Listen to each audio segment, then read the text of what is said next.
From Hollywood, it's time now for... Johnny Dollar. This is Betsy Walker, Mr. Dollar. I'm up and around. Yes, thanks for calling. Have any time this morning? I think so.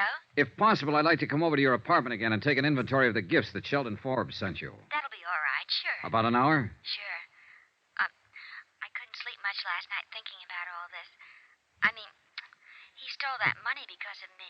You mustn't feel that way, Miss Walker. He knew what he was doing. You had no part in the theft. I have the gifts. Well, we may have to take those away from you. I don't mind that. You said he tried suicide. How is he this morning? I just talked to the hospital. He's going to be all right. But he has to go to prison? Yes. Funny world, Mr. Dollar. Yeah.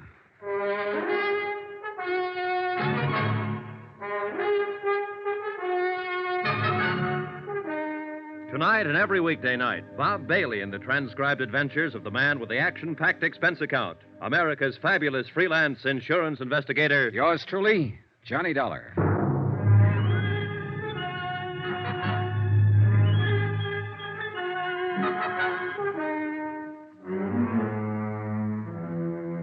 Expense account submitted by Special Investigator Johnny Dollar to the Continental Adjustment Bureau, 418 Elizabeth Avenue, Hartford, Connecticut. The following is an accounting of expenditures during my investigation of the Forbes matter. More expenses, items 11 to 16. $78.40. Cab fares, meals, accounting services, legal services, cab fares, and more cab fares. I made a comprehensive inventory at Betsy Walker's apartment and spent the rest of the day tracking down the places where the items had been purchased and ascertaining their retail values. Total, $2,780 worth of gifts, bought with stolen money.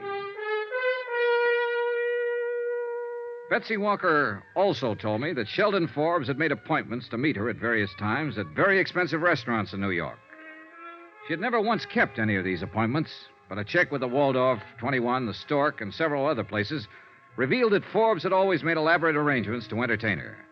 His restaurant bills came to $835. The florist bill, $670. Total amount spent, $4,285. Total amount stolen, $4,285. Century Styles Incorporated footed the bill in his unsuccessful courtship of Betsy Walker.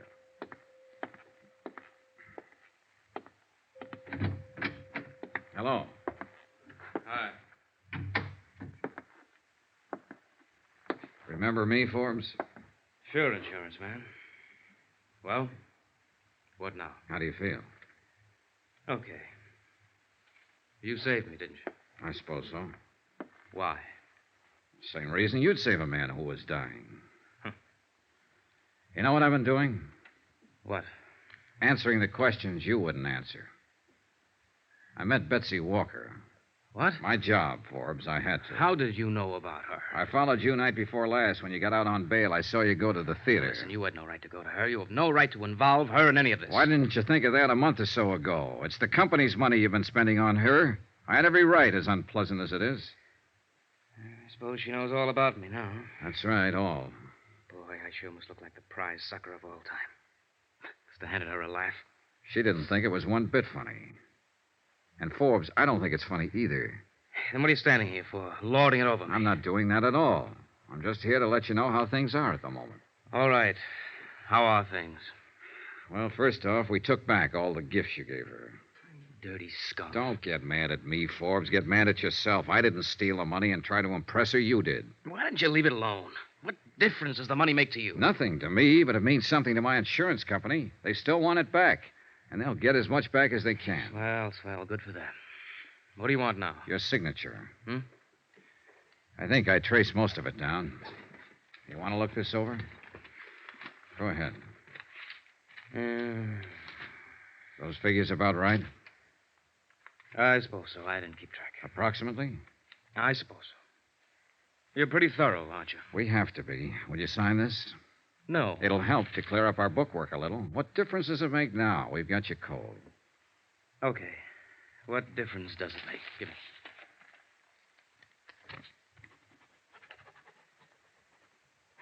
Okay, thanks. That's all it means to you, isn't it? Hmm? Dollars and cents. Dollars and cents that were stolen, Forbes. Remember that. You wouldn't let me forget it. No, I wouldn't. You did the dumbest thing in the world. You stole nearly $5,000 trying to make an impression on a girl who didn't want to have a thing to do with you. You went about it wrong from top to bottom. You've acted like the great stone face ever since you've been found out. You wouldn't bother telling me about it. I had to go out and find out myself. Off the record, Forbes. What'd you do? See her on the stage one night? No, at the office. Office?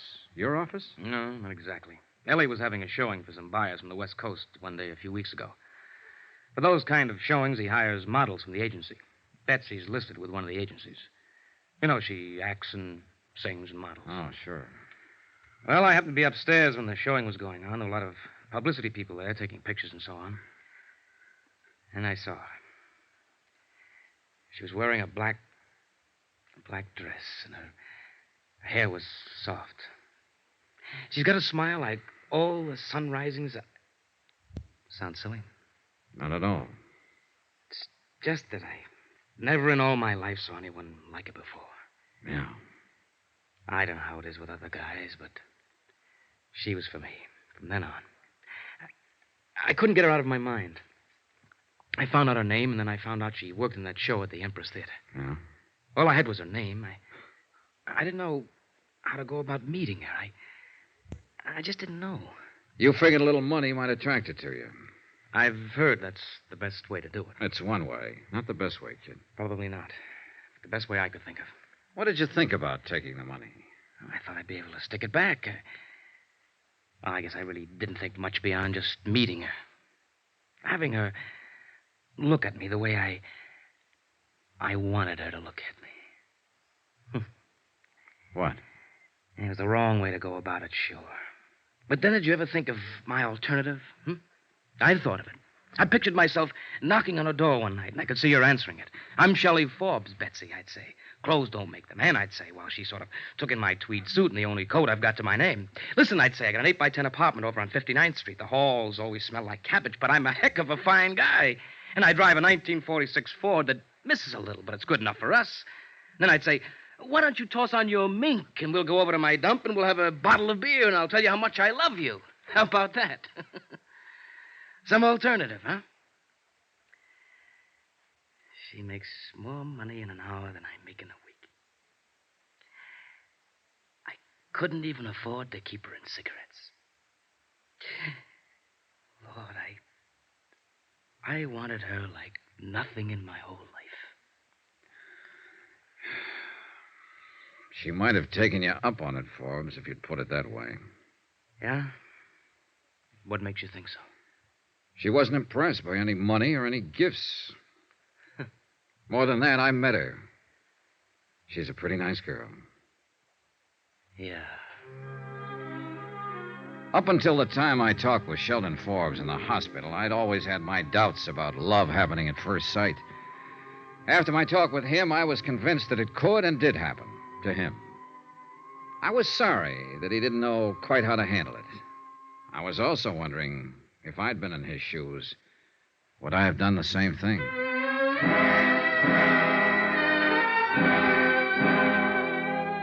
Expense account item 17, $4.90. I sent a wire to my home office telling them that the recovery would be in the amount of something like $2,500, obtainable on the redeemable gift items recovered.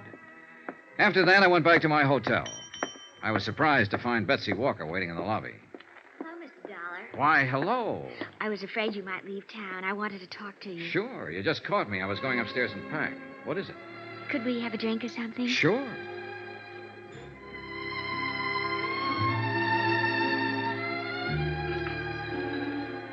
Expense account item 18, $2, 2 drinks. For Betsy Walker and myself at the hotel bar. It was midday, and there wasn't much action. She sat across from me, ordered an old-fashioned, and asked for a cigarette. Thank you. Sure. What'll happen to him? Forbes? Yes. Oh, he'll be sentenced Monday. They canceled the Friday scheduling because he was in the hospital. He'll go to prison? Yes. Have you seen him since he tried to kill himself? Just left him. I guess he feels awful. Yeah. I told you I haven't been able to sleep thinking about all this. Well, about him, I guess. Mm-hmm. Would he have to go to prison even if all the money was returned? Only half of it's redeemable. The rest, florist bills, restaurants, and so on, just gone.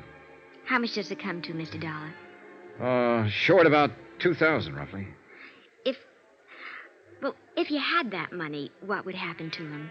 Oh, it'd be up to the court. I'd say he'd have a good chance of getting off if he changed his plea. Could I get him to change his plea? I think you could get him to do anything. I want to pay it. You what? I want to pay that other $2,000 for him and get him to change his plea. I'll make up the whole thing. Hey, now, look, Miss Walker, I know your motives might be the best, but you aren't responsible in any way for this man's actions. He stole money because of me. He tried suicide because of me. And now he's going to prison because of me. But you had nothing to do with it, no part of it. You may think I'm 22 years old. I'll be 29 next month. I'm not much of an actress or a singer or anything else. But I've been around this town and I know my way around. And I met all kinds. Whoever he is, whatever he's done, he's the first man I've ever known who actually went out on a limb for a girl he loved. I'm the girl and he's the man. You're serious? I probably won't remember his name a year from now. But that poor, stupid, wonderful dumbbell, he doesn't belong in any prison. He ought to get married to some nice girl somewhere. I want to help him get out of this trouble. Can I? Betsy? After all, he's given me something. Call it faith in mankind again, if you like.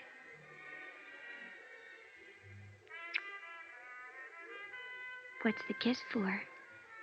What you just gave me, Betsy. Faith.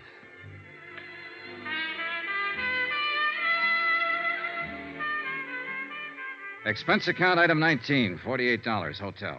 Item 20, $37, meals. 21, $15, miscellaneous. 22, same as item 1, $28.63, fare back to Hartford. Total cost of investigation, $363.51. Remarks? She got Forbes to change his plea. She paid back the additional money. He comes to trial next week. He might get a suspended sentence. Yours truly, Johnny Dollar.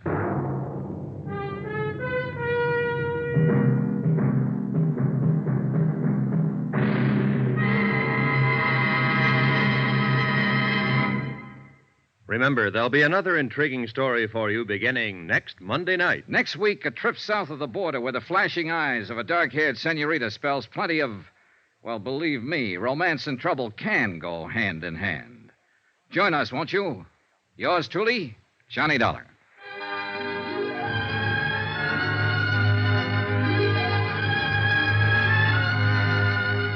Yours truly, Johnny Dollar, starring Bob Bailey, is transcribed in Hollywood. Written by John Dawson, it is produced and directed by Jack Johnstone. Heard in this week's cast were Lillian Baeff, Sandra Gould, Jack Edwards, Herb Ellis, James McCallion, Parley Bear, John Stevenson, Howard McNair, Bob Bruce, and Junius Matthews. Musical supervision by Amerigo Marino. Be sure to join us on Monday night, same time and station, for another exciting story of yours truly, Johnny Dollar. Roy Rowan speaking.